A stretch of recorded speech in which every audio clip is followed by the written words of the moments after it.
নমস্কার বন্ধুরা, আজকে আমি করব কপি পাতা বাটা। কড়াই বসিয়ে দিয়েছি গ্যাসে। প্রথমে দিলাম জল, পাতাগুলোকে সেদ্ধ করে নেব।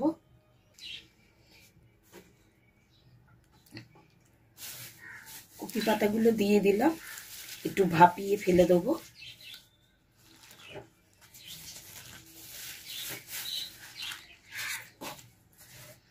এই শীতকালে কপি পাতা বাটা, কচি কচি কপি পাতা বাটা খেতে দারুণ লাগে। ওই দিয়ে ভাত খাওয়া হয়ে যায়।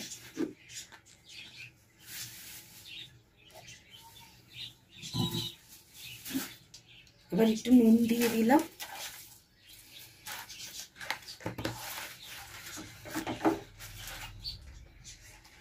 এবার আমি ঢেকে দিলাম।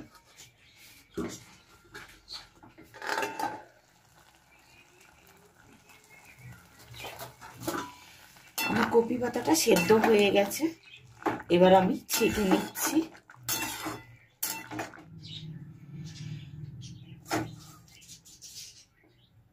কপি পাতাটা আমার সেদ্ধ হয়ে গেছে, ঠান্ডাও হয়ে গেছে। এবার আমি তো এইটাকে মিক্সিতে একটু ফাইন করে বেটে নেব। 3 কোয়া রসুন দিলাম, কটা লঙ্কা দিলাম, কপি পাতাগুলো দিলাম,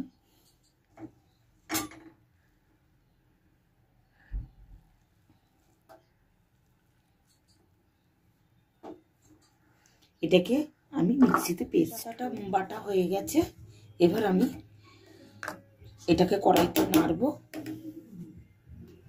কড়াই আমি বসিয়ে দিয়েছি। এবার আমি কড়াইতে তেল দিচ্ছি, সর্ষের তেল।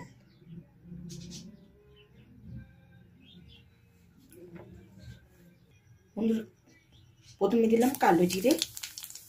এই শুকনো লঙ্কাগুলোকে একদম কুচি কুচি করে রেখেছি। ভর্তায় অ্যাকচুয়ালি শুকনো লঙ্কাই ভালো লাগে।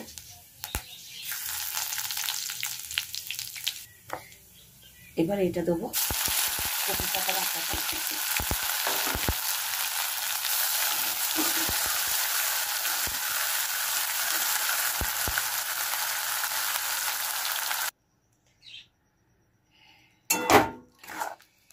এবার কপি পাতাটা ভালো করে, যতক্ষণ না জলটা শুকিয়ে যাচ্ছে ততক্ষণ আমি ইয়ে করবো না, মানে নাবাবো না। এটাকে জলটাকে একদম শুকিয়ে, এইটা খেতে ভীষণ ভালো লাগে। আমি যখন করে একটু বেশি করে রাখি, সবসময় তো হয় না। আর এখন মেয়ের পরীক্ষা চলছিল বলে অনেক দিনই আমাকে মানে রান্না করতে পারিনি। বাচ্চাটার পরীক্ষা, একটু ব্যস্ত ছিলাম। আজকে সুযোগ পেলাম, একটু করি। মেয়েটাকে বললাম, মনে হয় একটু ধর, আমি একটু রান্না করি, সবাইকে একটু দেখাই। তাই এটা খানিকক্ষণ দিয়ে তারপরে একটু নুন দেবো, মিষ্টি দেবো, হলুদ দেবো। আপনাদের সামনেই দেবো, আপনারা দেখতেই পাবেন। আমি নুন দিলাম,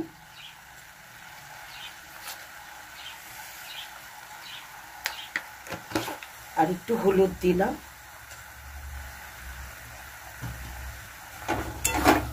যতক্ষণ না জলটা শোকাচ্ছে ততক্ষণ এটাকে নাড়তে থাকবো। নামাবার আগে একটু মিষ্টি দিয়ে নেবো।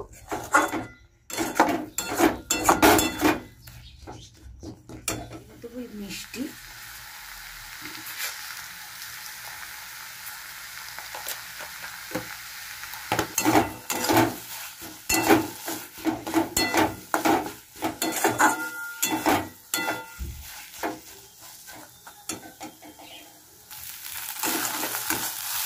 বন্ধুরা, আমার ভর্তাটা হয়ে গেছে। এই দেখুন কড়াই থেকে ছেড়ে যাচ্ছে, আমার ভর্তা হয়ে গেছে। এবার আপনাদের পরিবেশন করে দেখাচ্ছি। বন্ধুরা, আমার কপি পাতা বাটা হয়ে গেল। আপনারা ভাববেন না এটা বাঁধাকপি, এটা কিন্তু ফুলকপি পাতা বাটা। আমরা এইভাবে খাই, অনেক সময় আমরা ভেজে আবার শিলে বেটেও খাই। সময় নেই বলেই মিক্সিতে বাটা।